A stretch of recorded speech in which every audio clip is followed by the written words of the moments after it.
Gold, trusted gold buyers. మీరు తాకట్టు పెట్టిన బంగారాన్ని విడిపించి ఈ రోజు ఉన్న మార్కెట్ ధరకు కొనబడను. దట్ ఇస్ ద లాజిక్ ఇక్కడ.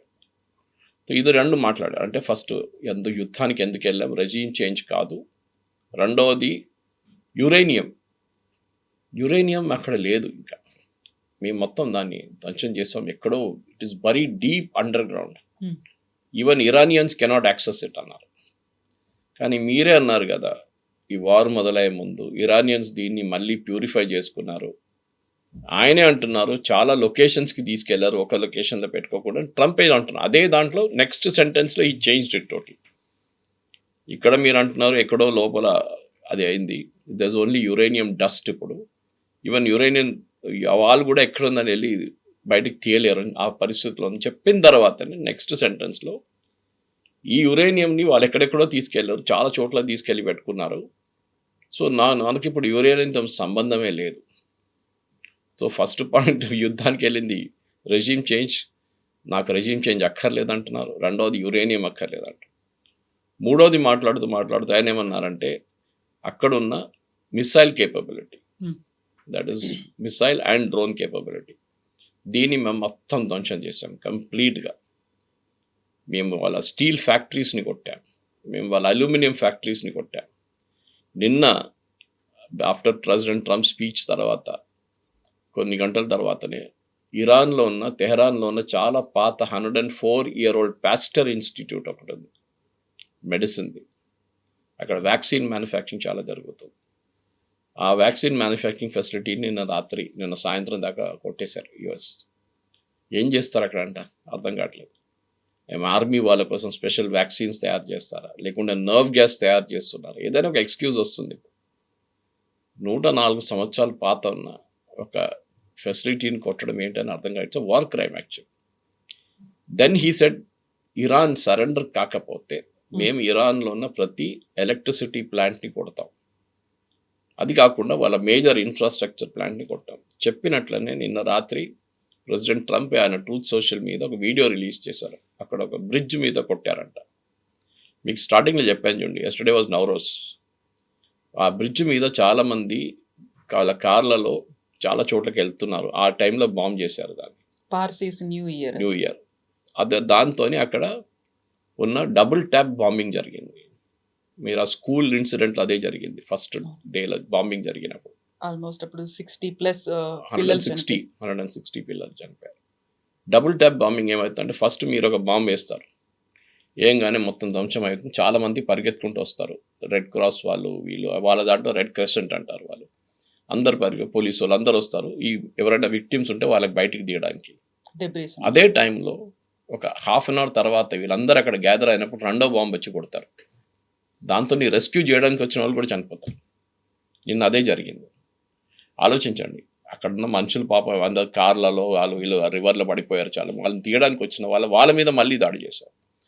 అప్పుడు అక్కడ ఉన్న ప్రజలకి ఎంత కోపం వస్తుందో ఆలోచించండి. నిన్నదాకా ప్రెసిడెంట్ ట్రంప్ మిమ్మల్ని సపోర్ట్ చేస్తామని చెప్పిన ప్రెసిడెంట్ ట్రంప్ ఇవాళ అక్కడ ప్రజల మీద బాంబింగ్ చేస్తున్నారు. It's war crime. మీరు ఇంటర్నేషనల్ వార్ క్రైమ్లో వస్తుంది. మీరు మిలిటరీ ఇన్స్టలేషన్ మీద దాడి చేయండి, ఎవరు వద్దన్నట్లేదు. లేదు, ఆ బ్రిడ్జ్ ఐఆర్జీసీ వాడుకుంటున్నారు, ప్రజలు వాడుకుంటారు, ఆర్మీ వాడుకుంటారు, అందరూ వాడుకుంటారు. అంటే మీరు బ్రిడ్జ్ని కొట్టేస్తారా వెళ్ళి? రేపు హైపోథెటికలీ ఇప్పుడు వీళ్ళేమన్నారంటే గల్ఫ్లో ఎక్కడైనా మేజర్ బ్రిడ్జెస్ వాళ్ళు ఒక లిస్ట్ ఇచ్చారు, 8 నుంచి 9 బ్రిడ్జెస్. ఒకటి చాలా క్రూషియల్, బహ్రెయిన్ కనెక్టింగ్ టు దమామ్.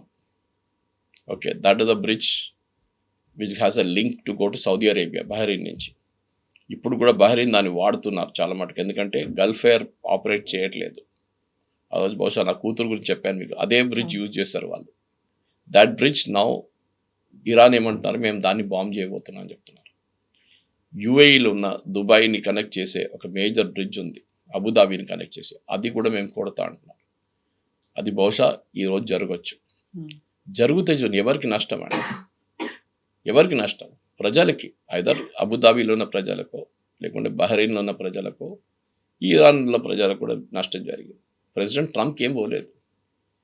ఆయన ఏం అనుకుంటున్నా అంటే, if they don't surrender after all this, నేను మళ్ళీ బాంబ్ చేస్తాను. మీరు ఎలక్ట్రిసిటీ ఇన్ఫ్రాస్ట్రక్చర్ మీద కొడితే it becomes a war crime again. ఆయన మీద ఇంటర్నేషనల్ లెవెల్లో వార్ క్రైమ్ చేయొచ్చు, కేసు పెట్టచ్చు ట్రంప్ మీద. కానీ ఆయన పట్టించుకోవట్లేదు ఎవరి మాట. పీట్ హెస్గెత్ వాళ్ళ సెక్రటరీ ఆఫ్ వార్, ఆయనే మీరు చెప్పారు చూడండి, ఈ సాక్ ద ఆర్మీ చీఫ్ జార్జ్. ఆలోచించండి, వాళ్ళ ఆర్మీ చీఫ్ని ద మిడిల్ ఆఫ్ యుద్ధం నడిమిట్లోనే మీరు ఆర్మీ చీఫ్ని సాక్ చేస్తున్నారు. దీనికన్నా ముందు కూడా మీకు గుర్తుంటుంది, చాలామందిని సాక్ చేశారు, అడ్మిరల్ లెవెల్ నుంచి సాక్ చేశారు, నేవీలో, ఎయిర్ ఫోర్స్లో చాలా సీనియర్ లెవెల్, ఎయిర్ మార్షల్ లెవెల్లో సాక్ చేశారు, ఆర్మీలో కూడా సాక్ చేశారు. వీళ్ళకి ఇప్పుడు ఎట్లయిపోయిందంటే ప్రొఫెషనల్ ఆర్మీ అక్కర్లేదు మాకు, మా మాట ఎవరెవరు వింటారో వాళ్ళని మేము పెట్టుకుంటాం, మిగతా వాళ్ళని మేము తీసి పడేస్తాం. ఆ లాజిక్ వచ్చేసారు.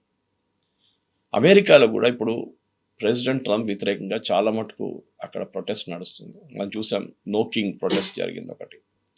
రెండవది, అక్కడున్న అమెరికన్ కన్జ్యూమర్ డీజిల్ అంటే వాళ్ళ డీజిల్లో ఇప్పుడు ఆ డీజిల్ అంటే మోస్ట్ ట్రక్స్ వాడతారు, వాళ్ళు అక్కడ రైతులు వాడతారు ట్రాక్టర్ల కోసం, ఫార్మింగ్. $5 అయిపోయినాయి సెంట్ ఒక గ్యాలన్కి, పెరిగింది $5కి 3 నుంచి. పెట్రోల్ అంటే గ్యాస్ వాళ్ళది $2 per గ్యాలన్ నుంచి 3-4 చేరుకుంటుంది ఇప్పుడు. అక్కడ చాలా మటుకు వ్యతిరేకత.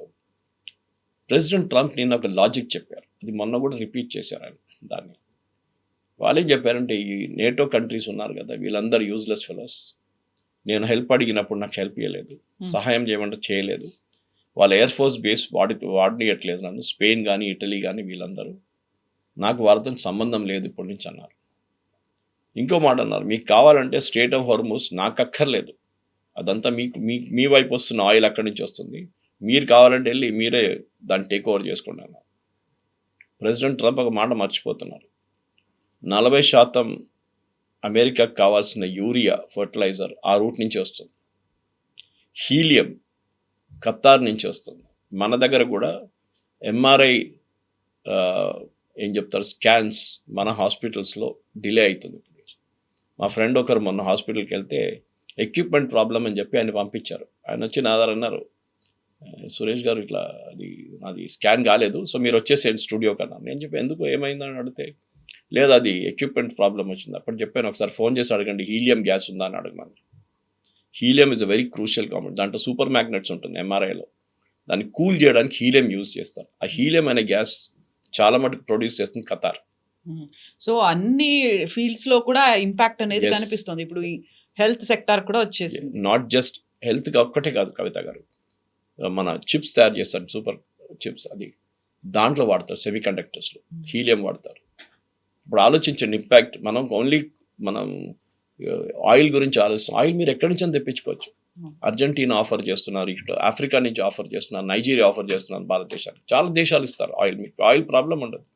ప్రెసిడెంట్ ట్రంపే అంటున్నారు, నేటో దగ్గర మీద 2 ఆప్షన్స్ ఉన్నాయి, ఒకటి మా దగ్గర నుంచి కొనుక్కోండి, మా దగ్గర చాలా ఆయిల్ ఉంది, లేదో 2 మీరే వెళ్ళి స్ట్రెయిట్ ఆఫ్ హార్ముజ్ని తీసుకొచ్చేసాడు.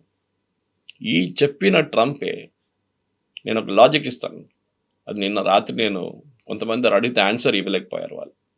మీరు అంటున్నారు మీ దగ్గర ఆయిల్ మీకు 100% సెల్ఫ్ సఫిషియన్సీ ఉంది, which is correct. Shale oil use చేస్తారు, షేల్ ఆయిల్ డ్రిల్ చేస్తారు. చేసినప్పుడు మీ దగ్గర ఆయిల్ రేట్స్ ఎందుకు పెరుగుతుంది? ఆయిల్ రేట్స్ పెరుగుతుంది, గల్ఫ్ నుంచి బయటకు వచ్చే ఆయిల్ రావట్లేదని చెప్పి అదెవరెవరు యూజ్ చేస్తున్నారు, వాళ్ళ కోసం రేట్ పెరిగింది. మళ్ళీ మీ దగ్గర ఉన్న ఆయిల్ మీరే డ్రిల్ చేస్తున్నారు, మీ దగ్గర రిఫైన్ చేస్తున్నారు, మళ్ళీ మీరెందుకు పెంచుతున్నారు రేట్? మీరెందుకు $5 డీజిల్ పర్ గ్యాలన్ పెట్టారు, $4 ఎందుకు గ్యాస్ పెట్టారు, పెట్రోల్ పెట్టారు? ఇది వాళ్ళు ఆన్సర్ చేయలేకపోతే అమెరికన్ ప్రజలు కూడా ఇదే అడుగుతున్నారు. ఇంటర్నేషనల్ లెవెల్లో పెరిగింది ఓకే, బట్ మన గ్యాస్ మనదే కదా. అంటే ప్రెసిడెంట్ ట్రంప్ సపోర్టర్స్ ఉన్నారు చూడండి, మెయిన్ ఫండింగ్ చేసేటప్పుడు వాళ్ళు దీంట్లో ఉన్నారు. వాళ్ళ కోసం ప్రెసిడెంట్ ట్రంప్కి వాళ్ళు డబ్బులు పెట్టారు, మెలానీ మూవీ మీద డబ్బులు పెట్టారు, బాల్ రూమ్ కోసం చేశారు, ఆయన క్యాంపెయిన్ కోసం డొనేట్ చేస్తారు. దానికోసం ప్రెసిడెంట్ ట్రంప్ మొన్న తెలియకుండా ఒక స్టేట్మెంట్ ఇచ్చారు ఒక వారం ముందు, ఆయిల్ ప్రైసెస్ పెరిగితే మంచిదే కదా, we can make a lot of money అన్నారు. Who is this we? ఈ oil companies, US oil companies. ఇప్పుడు ఈయన చెప్తున్న మాటకి, ప్రతి మాటకి ఆయనకి ఒక ఆర్గ్యుమెంట్ ఉంటుంది. We are the best army in the world, వాళ్ళ ఇరానియన్ నేవీని మొత్తం ధ్వంసం చేస్తాం, ఎయిర్ ఫోర్స్ వాళ్ళ కేపబిలిటీ లేదన్నారు. విత్ ఇన్ మినిట్స్ ఆయన స్పీచ్ ఇచ్చిన అరగంట లోపలే ఇరాన్లో ఉన్న ఇజ్రాయెల్లో ఉన్న హైఫా పోర్ట్ని ఇరాన్ కొట్టారు. అప్పుడు కేపబిలిటీ ఉందా? ఇంకా ఉంది కదా. They still have the capability. In fact నిన్న ఇరానియన్ ఆర్మీ స్పోక్స్ పర్సన్ అన్నారు, మీకు తెలియదు మేము ఎక్కడెక్కడ తీసుకెళ్ళి దాచిపెట్టాము, మీరు ఊహించలేరు అంత కెపాసిటీ మా దగ్గర ఉందని. మేబీ హీఈస్ బ్లఫింగ్ బిట్ ఉండొచ్చు, ఒక 20% బ్లఫింగ్ ఉండొచ్చు, కానీ 80% కరెక్టే వాళ్ళ దగ్గర కెపాసిటీ ఉంది. ఇంకా సో ఈ స్పీచ్ ఇచ్చిన తర్వాత స్టాక్ మార్కెట్ యాజ్ యూజువల్ పడిపోయింది, ఆయిల్ రేట్ పెరిగింది. దాని ఆపోజిట్ ఇంపాక్ట్ ఉండాలండే. ఈయన ఒక డెడ్ లైన్ ఇస్తే నేను వారం లోపల ఫినిష్ చేసేస్తాను, కాదు 2-3 వారాలు ఇంకా నాకు కావాలని చెప్పారు. ఈయన స్ట్రాటజీ ఏంటంటే కవిత గారు, ఇప్పుడు ఇరాన్ని బాంబ్ చేసి సరెండర్ చేయడానికి ప్రెషరైజ్ చేస్తున్నారు. కానీ ఒక మాట మర్చిపోతున్నారు, Iranian resume correct, it has to go, దాంట్లో డౌట్ లేదు. ఈవెన్ నేను కూడా సపోర్ట్ చేస్తాను. Most despotic, most corrupt resume and over this religious bent of mind. అట్లాంటి ముల్లాలు గిల్లాలు ఆయతోళ్ళని అందరు తీసేయాల్సింది కరెక్ట్. ఈవెన్ వాళ్ళ IRGC is also horrible fellows. కానీ మీరు అక్కడున్న ప్రజల మీద అత్యాచారాలు చేస్తున్నారు. వీళ్ళ రికార్డ్ చూడండి కవిత గారు, వీరు ఎక్కడెక్కడ వెళ్ళారో యుఎస్, వెస్ట్ ఏషియాలో, అక్కడ మొత్తం వాళ్ళు చేసిన రెజీమ్ చేంజ్ తర్వాత ఆ దేశం మొత్తం ధ్వంసమైంది. ఫస్ట్ మీరు లిబియా తీసుకోండి, ముమ్మర్ గద్దాఫీని దింపారు, ఆయన చంపారు. ఏమైంది ఇప్పుడు? Libya is totally lawless country. Government అంటే ఉందా అంటే ఉంది, కానీ వాళ్ళకి పట్టులేదు. సిరియాకి వచ్చేసేయండి, ఆ సేమ్ థింగ్ జరిగింది. హఫీజ్ అల్ అసద్ ఇప్పుడు పారిపోయాడు, దాని తర్వాత అక్కడ జరుగుతుంది ఎవరు ఎక్కడ తెలియదు. ఒక terrorist is now their president. ఆయన మీద $10 million రివార్డ్ ఉండే ముందు నిన్న జాక్ స్టామర్తో కూర్చొని షేక్ హ్యాండ్ చేస్తున్నాడు 10 డౌనింగ్ బయట. ఇరాక్ వచ్చేసేయండి, ఇరాక్లో ఇప్పుడు ఇరాన్ తర్వాత అన్నిటికంటే పెద్ద దాడులు, మిసైల్ లాంచ్ చేస్తున్నారు అమెరికన్ బేసెస్ వ్యతిరేకంగా, ఇరాక్ నుంచి నడుస్తుంది. ఇరాక్లో ఉన్న ఇరాన్ సపోర్ట్ చేస్తున్న మిలిషియాస్ ఉన్నారు, వాళ్ళు చేస్తున్నారు. నిన్న అమెరికన్ ఎంబసీ, బగ్దాద్లో ఉన్న అమెరికన్ ఎంబసీ వార్నింగ్ ఇచ్చారు, అక్కడ ఉన్న ప్రజలు, ఇరాక్లో ఉన్న ఎవరైనా కానివ్వండి, మీరు ఇక్కడ నుంచి వెళ్ళిపోండి, ఎవరు ఉండకూడదు, don't even come to the embassy అన్నారు వాళ్ళు. మా ఎంబసీ మీద దాడి జరగవచ్చు ఎప్పుడైనా, డోంట్ కమ్ హియర్, మీరు రాకండి, మీరు ఏ ఫ్లైటో ఎట్ట దొరికినా కానీ ఇక్కడి నుంచి వెళ్ళిపోండి, ఇరాక్ నుంచి ఉండకూడదు అని చెప్పారు. అటువైపు మీరు ఆఫ్ఘనిస్తాన్ చూడండి, ఈ పాకిస్తాన్ సహాయంతోనే అక్కడున్న సోవియట్ రెజీమ్ కానీ దాని తర్వాత వచ్చిన ఒక అల్ఖైదాని తీయడానికి కోసం తాలిబాన్ సపోర్ట్ చేసి తాలిబాన్ ఎక్కువ కూర్చోబెట్టారు. ఇప్పుడు తాలిబాన్ పాకిస్తాన్ మీద దాడి చేస్తున్నారు, అంటే వాళ్ళిద్దరు కొట్టుకుంటున్నారు. సో ఏంటది? సో మీరు రేపు ఇరాన్లో కూడా ఇదే చేస్తారా? ఇరాన్ గవర్నమెంట్ రేపు పడిపోతుంది అనుకోండి, హైపోథెటికల్గా పడిపోతే ఏమవుతుంది? What is the alternative? మీ దగ్గర ఏం సిస్టమ్ లేదు. మీరు ఇరానియన్ పార్లమెంట్ లీడర్తో మాట్లాడుతూ అంటున్నారు, స్పీకర్తో మాట్లాడుతున్నట్టు, వాళ్ళందరూ డినై చేస్తున్నారు. ఇప్పుడు అది లేదు చూడండి, 3 రోజుల నుంచి పాకిస్తాన్ లేదు, టాక్స్ లేవు, ఇస్లామాబాద్ లేదు, ఏం లేదు. Iran has realised. In fact Omani foreign minister నాకు ఇంటర్వ్యూలో చాలా బాగా మాట్లాడారు. I think it was interview with Reuters or Al Jazeera. ఆయన ఏమన్నారంటే, ఈసారి మేము జెనీవాలో మాట్లాడుతున్నప్పుడు ఈ యుద్ధం మొదలయ్యే ముందు February 20th కన్నా వారం ముందు ఇరాన్ ఆల్మోస్ట్ రెడీ అయిపోయారు. అమెరికా చెప్పిన ప్రతి కండిషన్కి వాళ్ళు రెడీ అయిపోయారు యురేనియం మీద. కానీ అంత ఆ సంతకం పెట్టడానికి రెడీగా వచ్చిన పాయింట్లో యుఎస్ వచ్చి బాంబ్ చేశారు. దాన్ని తప్పు పడుతున్నారు ఎవరిని? Steve Witkoff, who is a business partner. ఆయనకి ఇంటర్నేషనల్ రిలేషన్స్ కానీ ఇంటర్నేషనల్ నెగోసియేషన్ ఏం ఐడియా లేదు. Steve Witkoff president Trump business partner. Next Jared Kushner, వాళ్ళ son in law, president Trump son in law. ఆయనకు కూడా అసలు తెలియదు. ఇన్ఫ్యాక్ట్ ఒమాన్ ఏమంటున్నారంటే, మేము వాళ్ళకి ఒక డాసియర్ ఇచ్చాం, థిక్ డాక్యుమెంట్ ఇచ్చాం, మీరు ఒకసారి చదువుకోండి ఇది. వాళ్ళంటే ఫస్ట్ 3 పేజీలు చూసేసి ఇది యూజ్లెస్ అని చెప్పారంట. దిస్ వోంట్ సూట్ అని చెప్పి ప్రెసిడెంట్ ట్రంప్కి అడ్వైజ్ చేశారు, please go head and do the bombing అని చెప్పి. ఇట్లాంటి ఇమ్మెచ్యూర్గా ఉన్న లీడర్షిప్ని తీసుకొచ్చి మీరు నెగోసియేషన్లు పెడితే ఇదే అవుతుంది. 2 సార్లు, దీనికన్నా ముందు జూన్లో జరిగిన బాంబింగ్ కన్నా ఒక 10 రోజుల ముందు అగైన్ ఒమాన్ వాళ్ళ మధ్యస్థుల్లో వాళ్ళు నెగోసియేషన్ చేసి ఇరాన్ని ఒప్పించారు, మీరు చేయండి. కరెక్ట్గా ఈ మాట్లాడుతున్న టైంలో ఒక వారం తర్వాత అక్కడ బాంబు పడ్డది మళ్ళీ తెహరాన్ మీద జూన్లో. ఈసారి అయితే జరిగింది. సో ఇరాన్ అంటున్నారు, మేము ఎందుకు నెగోషియేట్ చేయాలి? 3వ సారి మేము నెగోషియేట్కి వెళ్తే మేము సంతకం పెట్టడానికి రెడీ ఉన్నప్పుడు మళ్ళీ మా మీద బాంబు వేస్తారు. This we won't allow. ఇది ప్రాబ్లం ఇక్కడ. సో ఇరాన్ ఏమంటున్నారు, ఇప్పుడు మా దగ్గర జరిగిన నష్టాలు మీరు కట్టండి, ఆ డబ్బులు మాకు ఇవ్వండి. మీరు ఇవ్వకపోతే స్ట్రేట్ ఆఫ్ హార్మోస్ నుంచి బయటికి వెళ్తున్న ప్రతి షిప్ మీద మేము టోల్ తీసుకుంటాం. దానికి కారణం ఏం చెప్తున్నారంటే, స్ట్రేట్ ఆఫ్ హార్మోస్ అనే కవిత గారు మనం చాలా మ్యాప్లు చూసాము. పర్షియన్ గల్ఫ్ నుంచి మొదలై దుబాయ్ దగ్గర నుంచి వచ్చి ఇరాన్ వైపు వెళ్ళి గల్ఫ్ ఆఫ్ ఒమాన్కి వెళ్ళిపోతుంది. ఈ హార్మోస్ అని చెప్పి ఆ పాయింట్ టెరిటోరియల్ వాటర్స్లో వస్తుంది, ఇరాన్ టెరిటోరియల్ వాటర్స్లో వస్తుంది. అంటే వాళ్ళ వాళ్ళ వాళ్ళ ఏం చెప్తారు, ఎకనామిక్ జోన్లో వస్తుంది అది. నెక్స్ట్ ఒమాన్ ఎకనామిక్ జోన్లో వస్తుంది. ఇరాన్ ఏమంటున్నారు, ఇది మా ఎకనామిక్ జోన్, ఒమాన్ ఎకనామిక్ జోన్లో వస్తుంది. సో అక్కడి నుంచి వెళ్ళే ప్రతి షిప్ మీద మాకు అధికారం ఉంది. మేము ఏం చేసుకుంటాము, మేము బాంబు వేయడం తప్పు, కానీ మేము డబ్బులు తీసుకోవాలంటే తీసుకుంటాం. మేము you have every right to take it అంటున్నారు. ఇది ఇప్పుడున్న పరిస్థితి. ఇక ఈ వారం లోపల 10 రోజులు ఏం జరుగుతుంది అనేది మనం ప్రెడిక్ట్ చేయలేము.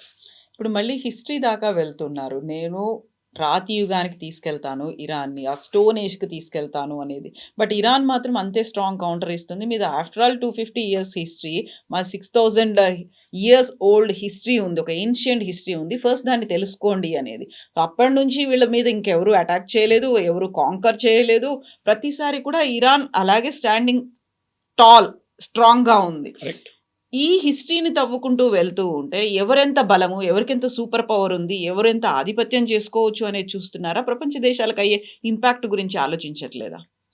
ప్రెసిడెంట్ ట్రంప్కి ఏంటంటే I me my self attitude ఉంది అక్కడ. అది సైకాలజీలో పెద్ద ఒక సబ్జెక్ట్. అది నాసిజం, క్లోజ్గా నాసిజం అంటే నేనే, మిగతా ఎవ్వరు పనికిరారు. కొంతమంది ఉంటారు అట్లా, మన జీవితంలో కూడా చాలామంది కలుస్తాం అన్నట్టు. I'm the most important person, మిగతా అందరు యూజ్లెస్. ప్రెసిడెంట్ ట్రంప్కి ఇదే ఉంది. దానికోసం చూడండి, నా best army in the world, best navy in the world, best air force in the world. మళ్ళీ అక్కడ నెక్స్ట్ మూమెంట్ కాగానే ఇరాన్ ఒక మిసైల్ కొడతారు. అంటే మీ దగ్గర మీ కెపాసిటీ లేదు. ఇన్ఫ్యాక్ట్ సౌదీ అరేబియా నిన్న ఒక మేజర్ స్టేట్మెంట్ ఇచ్చారు. సౌదీలో ఒక లీడర్, సీనియర్ పొలిటికల్ లీడర్, ఏమన్నారంటే, మేము యుఎస్కి మా దగ్గర బేసెస్ ఎందుకు ఇచ్చాం, మమ్మల్ని కాపాడుకోనండి. పెద్ద ఎయిర్ ఫోర్స్ బేసెస్ ఉన్నాయి. ఖతార్లో ఉంది, దుబాయ్లో ఉంది, అంటే యుఏఈలో ఉంది, బహ్రెయిన్లో వాళ్ళ నేవల్ ఫ్లీట్ ఉంది, 5th ఫ్లీట్. అది కాకుండా మీరు కువైత్లో ఉంది. ప్రతి గల్ఫ్ కంట్రీలో వీళ్ళకి ఒక బేస్ ఉంది. మేము వాళ్ళు ఎందుకు బేస్ పెట్టుకున్నారంటే, మా మీద ఎవరో దాడి చేస్తే మీరు వచ్చి మమ్మల్ని కాపాడుకోవాలి.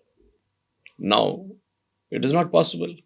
ఏం చేయట్లేదు వీళ్ళు, వాళ్ళ పని చూసుకుంటున్నారు. అమెరికా వాళ్ళ బేస్ వైపు ఏమైనా వస్తుంటే దాన్ని ట్యాకిల్ చేసుకుంటున్నారు. మా బిల్డింగ్ల మీద, మా బ్రిడ్జ్ల మీద, మా రిఫైనరీ మీద పడుతున్నారు. మీరేం చేయట్లేదు ఎందుకు అని అడుగుతున్నారు. ఇట్లనే నేటోని కూడా తిట్టారు. మీరు చూసారు నేటో గురించి ఏమన్నారు, మోస్ట్ యూజ్లెస్ ఫెలోస్, నాకు కావాలన్నప్పుడు రాలేదు, we are going to pull out of NATO అన్నారు. అది కూడా ఆయనకి వాళ్ళ కాన్స్టిట్యూషన్ గురించి అసలు తెలియదు. 2022, 2023లో ఇక్కడ I think 1 of those 2 years US కాన్స్టిట్యూషన్లో ఒక మార్పు తీసుకొచ్చారు. అక్కడున్న వాళ్ళ ఎంపీస్, అంటే కాంగ్రెస్ మ్యాన్ ఏం చేశారంటే, నేటో నుంచి బయటికి రావాలి, ఇది బైడెన్ టైంలో జరిగింది, నేటో నుంచి బయటికి రావాలనో అంటే యుఎస్ కాంగ్రెస్లో 2/3 మెజారిటీతో అప్రూవల్ తీసుకోవాలి. 2/3 మెజారిటీ. మన దగ్గర కూడా అంతే, కాన్స్టిట్యూషన్ మార్చాలంటే 2/3 మెజారిటీ కావాలి. తో ప్రెసిడెంట్ ట్రంప్కి అది తెలియదా, రాలేడు బయటికి. Of course he can always say that నేను నేటోతో సంబంధం లేదు, మేమేం చేయమని చెప్పేసి. ఇప్పుడు ఏమైపోయిందంటే, అమెరికన్ కామెంటేటర్స్ అదే అంటున్నారు, లోకానికి ఒక మెసేజ్, అంటే ఒక క్లారిటీ వచ్చేసింది. అమెరికా లేకుండా కూడా మేము లోకం నడిపించవచ్చు.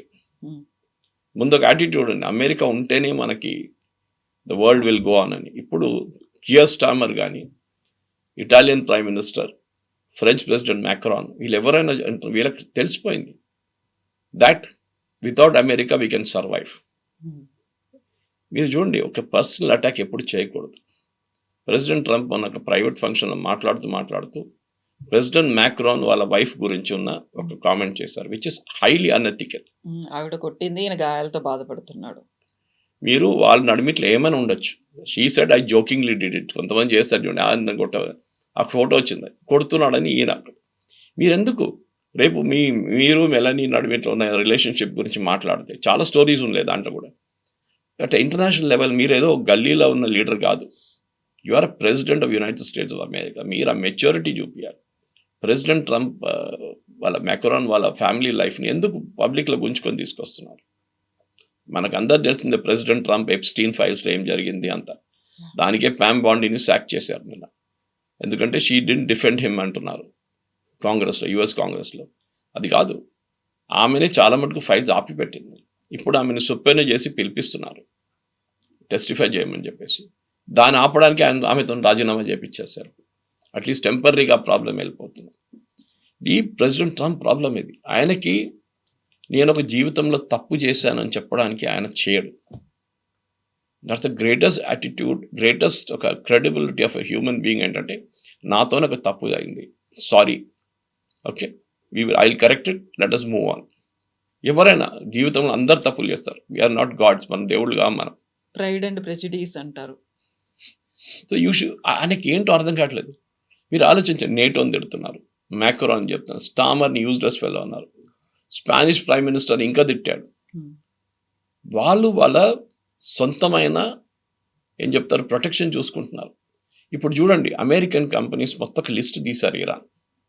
వీళ్ళందరి మీద మేము దాడి చేయబోతున్నాం. ఆరకిల్ మీద చేశారని చెప్తున్నారు, కానీ ఆరకిల్ ఇస్ డినైయింగ్ ఇట్. వాళ్ళు డినై చేయట్లేదు. కువైత్ అక్కడ డినై చేశారు, కువైత్ లేదు, ఆరకిల్ సెంటర్ కొడతా అని చెప్పేసి. కానీ అమెజాన్ వెబ్ సర్వీసెస్ మీద కొట్టారు. మైక్రోసాఫ్ట్ని కొడతా అంటున్నారు. అక్కడ పెద్ద పెద్ద కంపెనీలు ఉన్నాయి దుబాయ్లో కానీ మిగతా రాష్ట్రాలు. అందరినీ మేము అమెరికన్ కంపెనీస్ ఎక్కడుంది వాళ్ళ మీద దాడి, అక్కడున్న ఎంప్లాయీస్ సంగతి ఆలోచించాం, వాళ్ళ మైండ్ సెట్ ఆలోచించాం. మేము ఏం తప్పు చేశాము? రేపు కావాలంటే వీళ్ళు రీరిజిస్టర్ చేసుకుంటారు, మేము అమెరికన్ కంపెనీ కాదు, మేము జర్మన్ కంపెనీ అయిపోతామంటారు.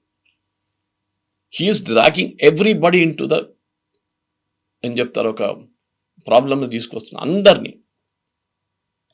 దీంట్లో ఇద్దరు ముగ్గురే కొంచెం సీరియస్గా అమెరికాలో ఇప్పుడున్న పొలిటీషియన్స్లో మాట్లాడుతూ, ఒకరు Marco Rubio, secretary of state, రెండోది జేడీ వ్యాన్స్. వీళ్ళిద్దరు మీరు చూసుంటారు, యుద్ధాన్ని గురించి అసలు ఎక్కువ మాట్లాడలేదు. బట్ వాళ్ళని ఒక కమిటీలో ఏదో ఇన్వాల్వ్ చేసినట్టున్నారు, హై పవర్ కమిటీలో ఉంటారు. కానీ పబ్లిక్లో వచ్చి యాజ్ మచ్ as పీట్ హెస్గెత్ కానీ ప్రెసిడెంట్ ట్రంప్ మాట్లాడుతున్నారు, వీళ్ళు ఓపెన్గా మాట్లాడలేదు. ఇన్ఫ్యాక్ట్ నేను Jared Kushner and Steve Witkoff గురించి చెప్పినప్పుడు ఇరాన్ ఏమంటారంటే, ఇప్పటి నుంచి మాట్లాడడానికి మేము సిద్ధమైతే కూడా వాళ్ళిద్దరు ఉండకూడదు. We will like to have JD wands and Marco Rubio. వాళ్ళు కెరియర్ పొలిటీషియన్స్, వాళ్ళు చూసుకుంటారు, వాళ్ళకి తెలుసు ఎట్లా హ్యాండిల్ చేయాలి ఇట్లాంటి ఇష్యూ. నెగోసియేషన్స్ అనేది మీరు పీయూష్ గోయల్ దగ్గర నుంచో వీళ్ళ దగ్గర నుంచి నేర్చుకోవాలి, మనం నేర్చుకోవాలి. అట్లీస్ట్ మన వైపు నుంచి డిఫెన్స్ ఇప్పుడు 3 డీల్స్ సైన్ చేయబోతున్నాం మనం, ఇంత గొడవ నడిమిట్లో కూడా. So how to conclude a negotiation, అది చాలా ఇంపార్టెంట్. చాలామంది ఉన్నారు, యూఎన్లో కూడా ఉన్నారు, ఎక్స్పర్ట్స్ ఉన్నారు నెగోషియేట్ చేయడానికి. మీరు కాకుండా ఈ ఇద్దరు అమెచ్యూర్స్ని పంపిస్తే ఇదే అవుతుంది ఆలోచన. ప్రతి దేశం మీద దీని ఇంపాక్ట్ జరిగింది కవిత గారు, మీరు చూస్తున్నారు, ప్రతి దేశం మీద. Africa has almost gone bankrupt. Nigeria దగ్గర వరల్డ్లో one of the best oil reserves ఉంది, వాళ్ళు కూడా ప్రాబ్లంలో ఉన్నారు in fight of having oil reserves వాళ్ళ దగ్గర కూడా. ఇక్కడ మీరు ఆఫ్రికన్ కంట్రీస్ చూడండి, మీరు ఆస్ట్రేలియా చూడండి, వాళ్ళ ఫ్యూయలే లేదంటున్నారు. న్యూజిలాండ్ అయితే బంద్ చేసి పడేశారంటున్నారు. ఇండోనేషియా వైపు సేమ్ ప్రాబ్లం. బంగ్లాదేశ్లో ఉన్న రిఫైనరీ కెపాసిటీ 10% నడుస్తుంది. ప్రతి దేశంకి ప్రాబ్లము. అన్విటింగ్లీ మీరు మీ ఈగో కోసం మొత్తం లోకంలో ఉన్న ఎకానమీని మొత్తం ధ్వంసం చేస్తారు. ఎంతమంది ఉద్యోగం పోతుందో మనకి ఇంకా తెలియదు, అది ఇంకా నెక్స్ట్ స్టెప్ వస్తుంది. ఇది ప్రెసిడెంట్ ట్రంప్ ఒక యుద్ధానికి దిగే ముందు ఆలోచించాలండే, దీని ఇంప్లికేషన్స్ ఏముంటుంది. నేను యుద్ధానికి వెళ్తే స్ట్రేట్ ఆఫ్ హార్మూజ్ బంద్ చేస్తే ఏం చేయాలి అది ఆలోచించలేదు. నౌ ఈ saying strait of Hormuz is not my problem. అది you created a problem boss, మీరే క్రియేట్ చేశారు ఈ ప్రాబ్లం. ఇప్పుడంటే మీరు కావాలంటే మీరే వెళ్ళి చూసుకోండి. ఎందుకు ఇది మనం అడగాల్సింది. మనం somebody has to hold him responsible. అది వీళ్ళు నడిమిట్లా కావట్లేదు. అది ఏ రోజు చేస్తారో ఎట్లా చేస్తారో అనేది బహుశా ఇంకా నెక్స్ట్ ఒక 2 వారాలకు తెలిసిపోవాలి. ఎందుకంటే మీరు ఎంత ట్రంప్ కూడా అంటున్నాడు ఇంకో 2-3 వీక్స్ చాలా భీకరంగా ఉంటుంది అనేది. అంటే ఇక్కడ ఎండ్ గేమ్ ఏంటి? మీరు ఇరానియన్ ప్రజల మీద బాంబు వేస్తే, ఇప్పుడు చూడండి తెహ్రాన్లో ఇవాళ పొద్దున కూడా బ్లాక్అవుట్ ఉంది. బ్లాక్అవుట్ ఎవరి మీద ఇంపాక్ట్ అవుతుంది? మీ ఇంట్లో ఉన్న ఒక రెఫ్రిజిరేటర్ మీద ఇంపాక్ట్ అవుతుంది. అక్కడ ఉన్న టెంపరేచర్స్కి ఏసీ లేకుండా మీరు బతకలేరు. హాస్పిటల్లో ఉన్న ఐసీయూలు పనిచేయవు, ఇన్క్యుబేటర్స్ పనిచేయవు. ఎవరి మీద ప్రాబ్లమ్ వస్తుంది? ఇరానియన్ రెజీమ్ ఉన్నారు, మిలిటరీ వాళ్ళు ఉన్నారు, ఐఆర్జీసీ వాళ్ళు జనరేటర్ వాడుకుంటారు. నార్మల్ ప్రజల సంగతి ఏంటి? And they your turning against dum. మీరు ఎవరిని హెల్ప్ చేయాలనుకున్నారు ఇనీషియల్, వాళ్ళే మీ వ్యతిరేకంగా వచ్చేస్తున్నారు. ఇప్పుడు వాళ్ళు ఊరేగింపు ప్రొసెషన్ తీస్తున్నారు, మీ మీద స్లోగన్ షౌట్ చేస్తున్నారు, death to America, death to Israel అంటున్నారు. దాంట్లో అన్నిటికంటే స్మార్ట్ అయినది నెతన్యాహు. ఆయన పని చేసుకుంటే పోతున్నారు. నాకు ప్రెసిడెంట్ ట్రంప్తో సంబంధమే లేదు, నేను లెబనాన్లో కొడుతున్నాను, వాళ్ళు అక్కడే వాళ్ళ యుద్ధం నడుస్తుంది. ప్రెసిడెంట్ ట్రంప్ ఏమో ఆయన ఒక అడ్వైస్ తీసుకోరు, ఎవరి మాట చెప్తే మాట వినడానికి రెడీ లేరు. నేనే మీ మైసెల్ఫ్లో ఉన్నారు. ఈ వార్ అమెరికాకు చాలా పెద్ద డిజాస్టర్గా కాబోతుంది అనేది క్లారిటీ చాలా క్లియర్గా ఉందనుకో.